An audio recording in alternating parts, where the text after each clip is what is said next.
barangay, mga lupon, Meron din po tayong barangay legal outreach. Meron ba kayong interaction para hindi na lahat umaakit nagiging kaso? Meron po. At actually, meron po tayong naging sponsor, TV5. Meron po tayong TV reality show, Public Attorney, may Jason po yun. Bali naturuan ng mga barangay. At may barangay legal outreach program din po tayo.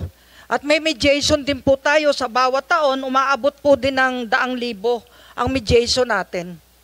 Ang ating mediation po ay umabot ng 48,818 noong 2024 at ngayong unang taon pa lang ay 28,258. Hindi na po nakarating ng korte yan. So, PAO level pa lang nag-institute na kayo ng mediation? Yung mga away barangay po, away pamilya, at dahil po sa bagong direktiba ng Supreme Court na pwedeng maglaban ng PAO sa korte, PAO versus PAO, karamihan po, sineset na namin for mediation ng mga kaso. Para hindi na kami magbangga-banggaan sa isa't isa. Correct. Para hindi na rin humaba. No? Alright. Alright, Chief. Yun na lang ang mga tanong ko. And then, just submit to us na lang your request. Lalo na, ngayon ko lang nalaman yung building, to be honest about it. And that's, yun na nga, in line sa mga reformang ginagawa namin. Gusto namin matapos na yung mga unfinished projects. Alright. Baka kayo po ang hulog ng langit sa amin. Pangarap po namin yung building na yan eh. Kasi squatter lang. 2019, Squatter lang ako kami sa LRA compound dito sa Nia Road. 4th floor, 5th floor, ilan kami? 500. Nasaan ang location ng building nyo? Sa Commonwealth po, katabi ng COA. Malapit sa Batasan. Kaninong property yon? Binili po natin sa NHA. Pinondohan po panahon ni Pinoy. Okay. Hindi lang, but sabi nyo 2019 nag-umpisa na. Opo, panahon ni President Duterte naman. Ngayon, tinuloy naman ni President BBM. Padala na lang in details para matapos. Opo. Once and for matapos na natin yan. Opo, salamat po sa inyo, sir. There being no further questions, the budget of the Public Attorney's Office is now deemed submitted for plenary's consideration, subject to the discussion and submission of documents requested. Maraming salamat po, Chief. Thank you.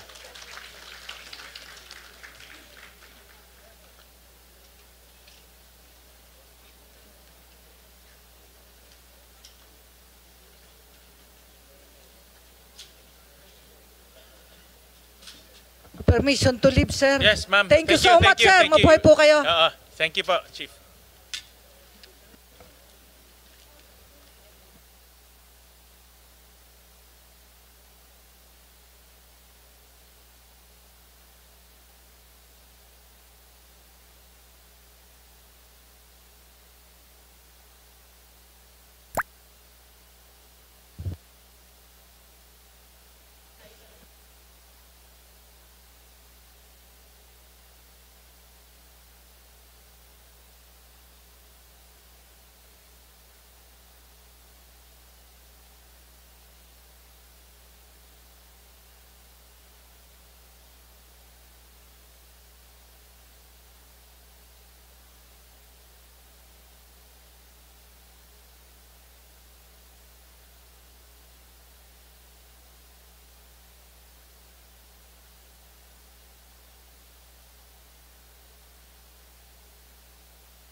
po. So, you can present your budget, ma'am. Good afternoon, Your Honor, and apologies for missing out the Dole budget hearing last week in view of my official travel to attend the ASEAN meeting. Okay, for the Institute for Labor Studies is a policy agency of the Department of Labor and Employment, and we were created by Section 3, by the virtue of Section 3 Executive Order 251/1987. Our core mandate is to provide relevant research on labor and employment to Dole policymakers and social partners. Okay, next slide, please. As to organizational structure, the ILS is led by Executive Director and assisted by the Deputy Executive Director. And we have 5 divisions, 3 of which are technical divisions. They are the Employment Research Division, Workers' Welfare, Labor Relations, and we have 2 support divisions, namely the Advocacy and Publication Divisions and Finance and Administrative Division. Okay. Next slide, please. Okay, the ILS has 2 major services. Now, ang pinaka-core po namin ay yung Labor and Employment Research Program, and we have 2 research services. The research services produce working papers and technical advisory support, and includes po mga policy briefs, mga issue papers, talking points, speeches. So yun po yung aming mga technical advisory support. And for the research communication services po, it actually support our policy advocacy mandate. And every year, we have an annual research conference po. Sa isa ho yun sa mga aming policy forum. Okay, next slide. So ito lang po yung 2024 and 2025. We just want to show yung mga listahan po ng mga policy working papers na nagawa po namin. No? And these policy papers actually, ito po yung mga emerging and pressing issues po ang tinatalakay po namin. Meron po sa health, mental health. We have on AI. We have some sectors like sectoral studies on sugar industry. We have the National Green Jobs Human Resource Development Plan, which was completed in 2024, and we launched it po this year, July this year po. Nilaunch namin itong updated National Green Jobs Human Resource Development Plan. Next slide, please. And then we also have a just transition study on coastal accommodation and tourism initiatives. We have some on trade and labor relations din po. Okay. Next slide, please. For 2025 working papers, we have studies on gender and development and labor organizing, and then also on care economy, by looking into child-minding facilities, social dialogue. Ito pong number 3, this was a request coming from Congressman Tof de Venecia when we had our budget hearing po last year. He requested for us to conduct a study on decent work conditions of freelancers in broadcast media and theater. And then we also have part again of our just transition studies on coconut export. Next slide, please. And then yung workers' perspectives on company practices in labor standards, compliance, and labor management relations. In 2024 po, ang tiningnan po namin yung employers' perspectives. Ngayon naman pong 2025, para balanse po, tiningnan po namin yung sa workers' perspectives. No? And then for 6, 7, and 8, actually addresses po yung mga employment policies po namin. Like, we just issued a new yung issuance po namin sa Alien Employment Permit, at ito po yung 6, 7, and 8, lalo na po yung 6, ito po yung and 8, ito ay mga bagong provisions po ng ating Alien Employment Permit. At yung 7, tiningnan din po namin yung role ng mga job placement offices located in mga universities and colleges as strategic partners in employment facilitation services po. Okay, next slide. As to the technical advisory support po, in 2024, we were able to produce technical papers or reports submitted to external clients, 200 po ito. And then by as of October this year, we were able to produce 104 technical papers or report papers to our external clients. Next slide, please. Okay, ito ho ang isa sa mga importanteng papel ng Institute. we manage the Technical Committee on Legislative Matters. No? So ito po yung committee na to, ito po yung mga tumatalakay sa mga proposed bills, no? And even yung sa pag-review ng mga IRR at even ho sa mga paggagawa ng technical inputs, no, that we have submitted to Congress. No? So for 2024 po, we were able to review yung mga IRR ng Magna Carta for Filipino Seafarers, Caregivers Act, Eddie Garcia Law, Alien Employment Permit, and yung EBET po, yung Enterprise-Based Education and Training Framework.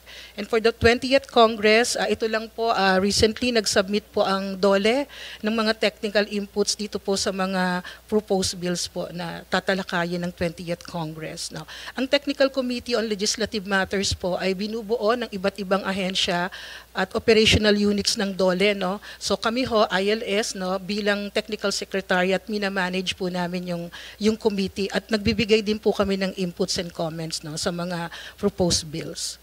Okay, next slide, please.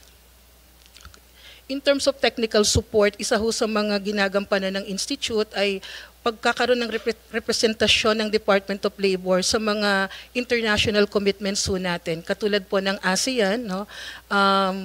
Ito lang po, yung last week nga po, kaya hindi po ako naka-attend dahil ako po ay dumalo dito sa senior officials meeting with the development and dialogue partners, plus nagkaroon din po ng workshop on the establishment of a pool of funds for the ASEAN Human Resource Development for the Changing World of Work. Ito pong mga senior labor officials meeting are part of the regular meetings that we attend. No? Dito po sa nakaraan, ipinresent po namin yung mga progress of implementation, yung mga commitments, initiatives po natin sa ating mga partners. Kasama rin po dyan yung mga planned activities natin for 2026 as we assume chairship po ng ASEAN. And then dun po sa workshop naman po, dun sa pag-create ng HRD pool of funds, no, tayo po, ang ILS po, ang Pilipinas po ay naatasan to spearhead the development of the terms of reference on the establishment, management, availment of the HRD pool of funds. So iilan lang po yan dun sa mga na-attenan po naming mga ASEAN events. No? Okay, next slide please. Okay, in 2024 po, ito po yung mga international engagements ng ILS. No? Kasama po dyan sa participation namin sa UNFCCC, yung sa climate negotiations. The Institute po, as part of the Philippine delegation, serve as the lead negotiator for the Just Transition Workstream po. So kami po yung nagre-representa doon pagdating po sa usapin ng Just Transition. We also attend, yun nga po, yung mga ASEAN events, no, like the ASEAN Labor Ministers Meeting. We provide technical assistance, especially dun po sa development ng ASEAN Labor Ministers Work Program 2026 to 2030. So karamihan ho ng mga programs, ng mga projects doon, yung mga concept note, yung mga proposal, ang Institute po ang gumagawa nun. So yan po yung iilan sa aming mga na-attenan. At karamihan naman ho dun sa mga, halimbawa po, policy dialogues, next slide please, on climate change. Ang Department of Labor, through our representation, kami po yung lumalahok dun sa mga policy dialogues na yan. At yan po ay, yung pondo naman ho ng mga travel na yan ay nanggagaling po sa mga external partners. No? So talagang kami po ay forced to good na umaten yan dahil as representing the DOLE and as lead negotiator for the Just Transition Workstream. Next slide, please. Okay, next slide. Ito po yung aming mga research communication services. No? So yung aming pong mga researches namin, no, dinidisseminate namin using the platforms. No? We have the Facebook page and we also have the website. No? Nung nakaraang taon ho, nung 23 to 2024, we were around 5,185 download po ng ILS knowledge products. No? And then 29,000 naman po ang talagang bumisita sa aming website. Noong 2024 po, ang pinaka, let's say, box office ho namin when it comes to yung mga downloadable studies po namin ay yung National Green Jobs on HRD Development Plan, and then yung study po namin on the impact of artificial intelligence on the labor market and the mental health study. For 2023 naman po ay yung ating Evolving Governance Framework for Workers in the Gig Economy, tsaka yung facilitating employment opportunities using the digital labor market intermediaries, and also we look into the evolution of the DOLE labor inspection policy. Tiningnan ho namin yung mga dalawang approach, isa yung development approach at isa rin po yung regulatory approach. Okay, next slide please. Okay. We also have yung mga publications po namin, yung mga annual reports, working papers, and ILS Research Digest. No? So ito po, nagbibigay po kami, including the Committee on Labor and Employment, both houses po. No? Nagpapadala. And during our annual conference po, nag-i-invite po kami ng mga participants coming from, again, both houses po. Next slide. Okay. Isa ho itong, yung DOLE Research Conference, it started in 2012 and we are now on the 14th run. So this is an annual research conference wherein we invite participants coming from the tripartite partners and representatives from other government agencies, employers, organization, local and international development partners, academe, and yung mga research community po. Ano. Aside from the ILS presentation on the results of our studies, we also invite po yung mga ibang operational units ng DOLE and even our institutional partners like PIDS, to present po yung mga labor and employment related researches po nila. Okay, isa pa ho sa ginagawa namin since 2019 is yung trabaho trending, wherein kami po nagpupunta ho kami sa mga universities, no, just to provide them yung mga labor market trends, mga employment opportunities and challenges in the world of work, no. Kasi sila yung mga bagong new entrants to the labor force, no, so that they will be equipped with the information, no, especially po yung labor market information at yung mga challenges that they may encounter as they enter the world of work. Next slide, please. As to the digitalization initiatives, ito na po yung mga innovations namin. Maliit lang po kasi yung opisina namin, kaya medyo mas madali pong mag-introduce ng mga innovation. So far po, ito na po yung aming mga nagawa, yung establishment of audiovisual and virtual conference room, replacement ng aming mga firewall, upgrade ng aming servers and implementation of virtualization and upgrading of ILS surveillance system. And then, yung iba pa po, yung mga ibang systems like HRMIS, yung Labor and Employment Research Services, Property Management Information System, strategic integration ng AI sa aming research tools and institutional guidelines. So dito po, lalo na maingat po kami, no, sa paggamit ng AI. No? Making sure na hindi AI yung pinuproduce ho namin, no? AI, purely AI generated. And we also use integration of artificial intelligence to using our productivity tools and continuous maintenance and integration of digital service platforms for efficient operations. Yung pong nandun sa kanan ko, no, facing here, ito po ay nasa pilot testing, na po kami, na period, no, itong HRMIS, yung LERS at yung iba pa, no. So ngayon na pinapilot test na namin yan and hopefully by 2026 so fully operationalized na po yung mga systems. Okay, next slide, please. Okay, next. So, our proposed budget po for 2026, no, is 81 million. Diyan po sa 81 million, kasama na po yung RLIP. No? Without the RLIP, 78 million lang po kami. And then, Your Honor, kung mapapansin nyo po, bumaba po yung aming budget for the general administration and support. No? And then, pero tumaas na po yung operations namin. Okay, next slide. By allotment class, yung personal services ho namin nag-increase and that is due to the salary standardization po, yung third tranche. And then yung MOOE po namin tsaka capital outlay ay bumaba because by this year po, na-complete na namin yung procurement ng aming mga ISSP. So yung for 2026 na budget na lang po namin, more on the deployment and maintenance na lang po ng aming ISSP. Plus yung procurement na lang po ng mga productivity tools and yung mga subscription po namin. Kaya bumaba pareho yung MOOE and yung capital outlay. Next slide. So ito po yun. So yung aming yung pagbaba po, no, due to the implementation, again yung pagtaas pala due to the implementation of the salary standardization law when it comes to personal services. Okay. Okay, next slide. For the MOOE po, tsaka actually capital outlay, parehas po yung reason kung bakit po siya bumaba. No? Because we have already completed and implemented our ISSP, and for the succeeding year na lang po, deployment and maintenance na lang po ng systems, kaya maliit na lang po yung budget namin for 2026. Okay.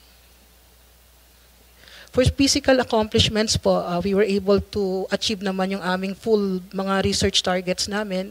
So meron ho kaming full-blown working papers, no? And then we were also disseminated, no, yung working papers naman po. In terms po of yung request for technical papers, whether ito po yung parang CSM namin, met not later than date of deadline set by the requesting person or agency. No? Kung mapapansin nyo po, for this year, no, by September, 100%. No? Pero yung target lang po namin is 90%.